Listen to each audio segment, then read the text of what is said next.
आज माझ्या नणंदबाई आलेल्या होत्या दोन्हीही. त्यांच्यासाठी मस्तपैकी पुरणपोळीचा स्वयंपाक मी बनवला होता. आता तुम्ही म्हणाल की ही पुरणपोळीला काय करते आहे, तर अशी पुरणपोळी माझ्या दोन्ही मुलांना आवडते बरं का.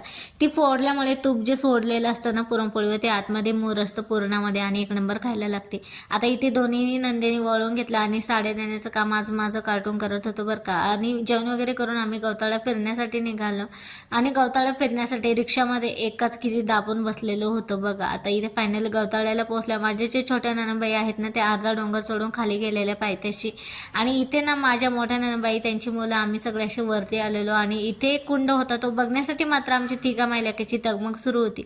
मंदिराजवळ पोहोचल्यावर मला एक सीन आठवला माझ्या लहानपणीचा, तो मोठ्या ब्लॉगमध्ये मी शेअर केलेला आहे. खूप निवांत वाटत होते इथे आल्यावर. दर्शन वगैरे घेतलं, घरी आलेलो आणि इथे ना माझे काही क्लोथ बॅग ऑर्डर केलेल्या होत्या, त्या रिसीव झालेल्या होत्या आणि एक नंबर क्वालिटीमध्ये आलेल्या होत्या बरं का.